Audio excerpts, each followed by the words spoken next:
겸손과 기도. 찬미 예수님. 그때 예수님께서는 배에 오르시어 호수를 건너 당신께서 사시는 고을로 가셨다. 그런데 사람들이 어떤 중풍병자를 평상에 뉘어 그분께 데려왔다. 예수님께서 그들의 믿음을 보시고 중풍병자에게 말씀하셨다. 얘야, 용기를 내어라. 너는 죄를 용서받았다. 그러자 율법학자 몇 사람이 속으로 이 자가 하느님을 모독하는군 하고 생각하였다. 예수님께서 그들의 생각을 아시고 말씀하셨다. 너희는 어찌하여 마음속에 악한 생각을 품느냐? 너는 죄를 용서받았다 하고 말하는 것과 일어나 걸어가라 하고 말하는 것 가운데에서 어느 쪽이 더 쉬우냐? 이제 사람의 아들이 땅에서 죄를 용서하는 권한을 가지고 있음을 너희가 알게 해주겠다. 그런 다음 중풍병자에게 말씀하셨다. 일어나 내 평상을 가지고 집으로 돌아가거라. 그러자 그는 일어나 집으로 갔다. 이 일을 보고 군중은 두려워하며 사람들에게 그러한 권한을 주신 하느님을 찬양하였다. 주님의 말씀입니다.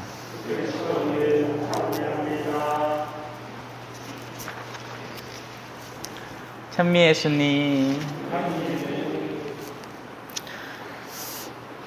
물론 우리 성당에도 성령기도회가 있지만 흔히 성령기도회를 잘못 이용하는 사람들 가운데에서 예언을 한답시고 설쳐대는 사람들이 있습니다. 왜냐하면 그런 표현을 할 때 다른 사람들에게 관심을 살 수 있거든요. 자매님들 중에 마치 자신이 뭔가 영험한 능력이 있는 것처럼 타인을 속여대려고 시도를 하는 사람들이 있습니다.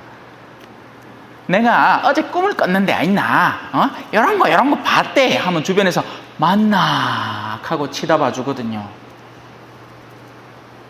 그러면서 그 말 속에 타인을 조종하고 싶은 욕구에 사로잡히는 거죠.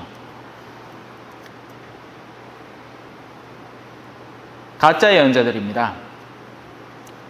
진정한 예언이란 절대로 그런 신기한 표현을 한다고 해서 나타나는 예언이 아니기 때문이죠. 진짜 예언에 대해서 잠깐 가르쳐 드릴게요. 이게 예언입니다. 이 집게는 떨어집니다. 신부님 아직 안 떨어졌잖아요. 이제 떨어졌죠. 일종의 예언인 겁니다.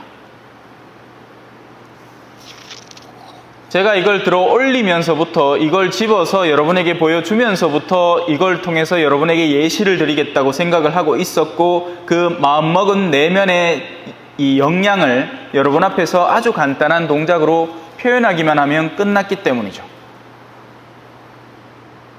그래서 예언된 것이고 완료된 것입니다. 집게에 손가락을 놓으면 어디로 가겠습니까? 떨어지기밖에 더 하겠습니까? 그죠? 하지만 이 집게는 떨어지지 않습니다. 그건 또 무슨 소리예요, 신부님? 제가 중간에 잡을 거거든요.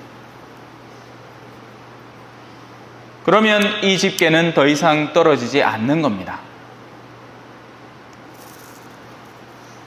우리는 외적으로 일어나는 일들을 분별할 수 있습니다. 구름이 우 몰려오면 비가 오겠구나. 허리가 시리면 날이 굳겠구나. 하지만 그와 동일하게 내면적으로도 같은 일이 벌어지는 겁니다. 한 사람의 내면에 뒤틀림이 있고 엇나감이 있으면 이 사람은 훗날에 고생 많이 하겠구나. 자신의 이기심과 교만에 사로잡힌 나머지 이 사람에게는 앞으로 시련이 많이 다가오겠구나. 다른 한편 어떤 이들에게는 겸손함이 비춰집니다. 그러면 이 사람은 삶이 평온하겠구나. 물론 평온하다는 말이 아무 문제가 없다는 말이 아니에요. 주변이 시끌시끌하겠지만 이 사람은 밤에 잠은 잘 자겠구나. 그리고 예언은 그걸 시선을 좀 더 넓히는 겁니다. 그리고 하느님의 뜻이 추구하는 방향과 그 사이에 놓여 있는 인류사를 바라보는 것이 예언이라고 할 수 있는 겁니다. 얼마 전에 한 신자분하고 이야기를 하면서 그분이 저한테 이렇게 얘기했어요. 저는 제가 일하는데 전문가입니다. 딱 보면 압니다. 예를 들어 뭐 닭을 치는 사람이면 닭을 보면 야가 들어와서 살지 죽을지 금방 안다고, 돼지를 보면 돼지가 살지 죽을지 알죠.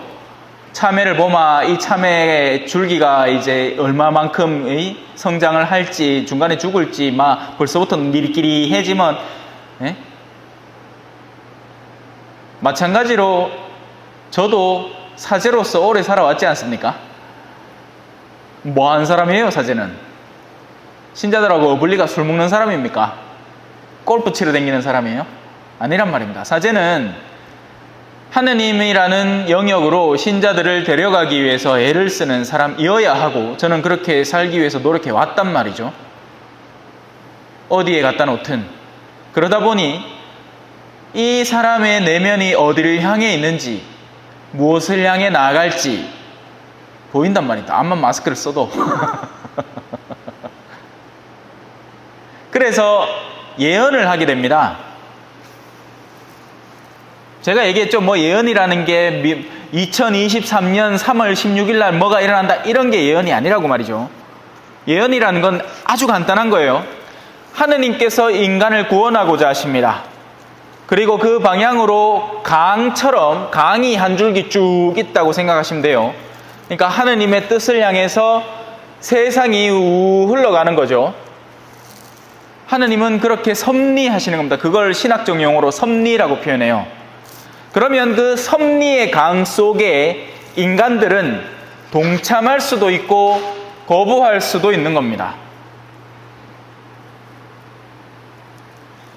한 사제가 본당에 와서 자기 욕심으로 어떤 일을 잔뜩 하려고 시도를 할 때, 그것이 아무리 초창기에 뭔가 결과를 드러내는 듯한 모습을 보인다 하더라도 그 섭리를 잘 살펴보면 결국 빗나간 태도를 취하고 있는 겁니다.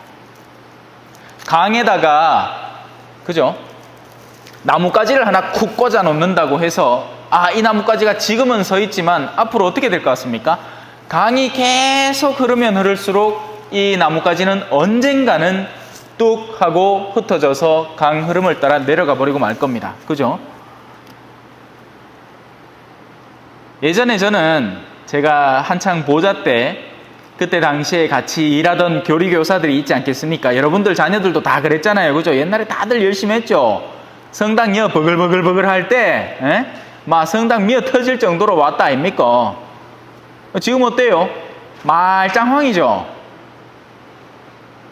왜냐하면 그 시절의 신앙의 열성이라는 것이 신앙의 본질을 가르친 것이 아니라 외적 활동의 열성으로서 그것을 판가름해버렸기 때문입니다.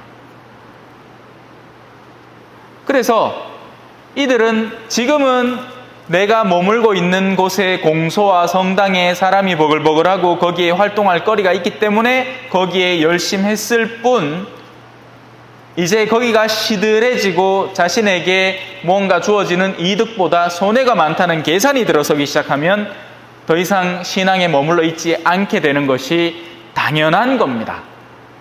그들의 내면으로서는 당연한 흐름인 거죠. 마치 이 클립이 제가 손을 놓으면 떨어지는 것처럼 말이죠. 자, 그러면 예언자는 왜 존재할까요?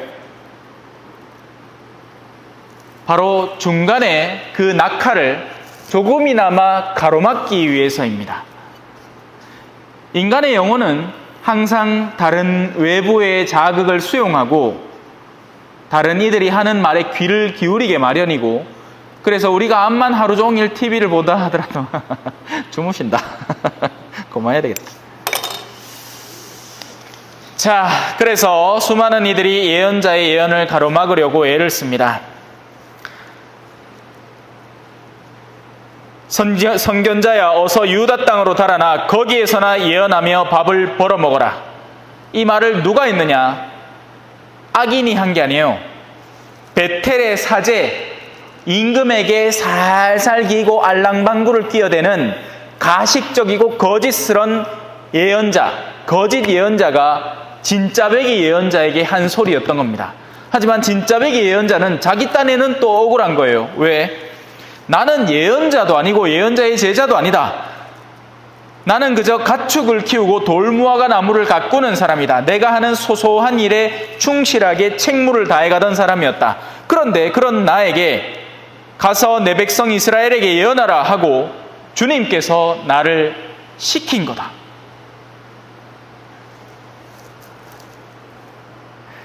여러분들이 잘 분별하세요. 제가 지금 뭔 소리를 하나? 제가 지금 하는 소리가 누구를 위한 것이고 저 자신을 위해서 지금 제가 이렇게 떠들어대는 것인지, 아니면 조금이나마 더 여러분들과 여러분 가정에 앞으로 벌어질 일들을 조금이나마 막아보고자 제가 애를 쓰고 있는 것인지, 그렇다면 귀를 기울여야 하고 그 귀를 기울임을 통해서 무언가를 여러분 내면에서부터 변화시켜야 하는 겁니다. 그러지 않으면 일어날 일은 반드시 일어날 거거든요.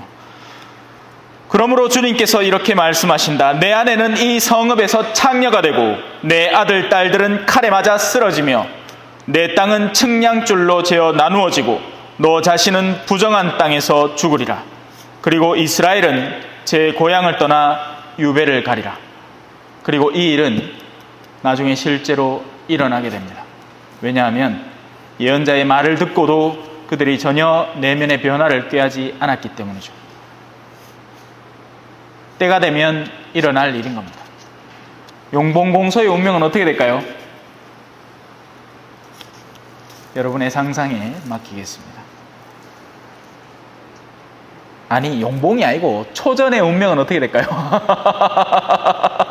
예? 성당 주변에 그렇게 커피숍이 많고 다방이 많은데, 예? 술 취해갖고 돌아다니는 사람들이 아직도 여전한데 술 먹고 포타 끌고 다니고 그 가다가 어느 날 사고라도 덩 나면 그 전체 집안이 어떻게 되겠습니까? 하지만 그 가운데서 외쳐대는 목소리는 묵혀버립니다. 묻혀버리죠. 왜냐하면 저에게서 여러분에게 전달되지만 그 다음 단계를 전혀 거치지 않기 때문이에요. 복음이 전해지지 않는 겁니다. 그렇다면 우리 동네의 운명은 어떻게 되는 걸까요?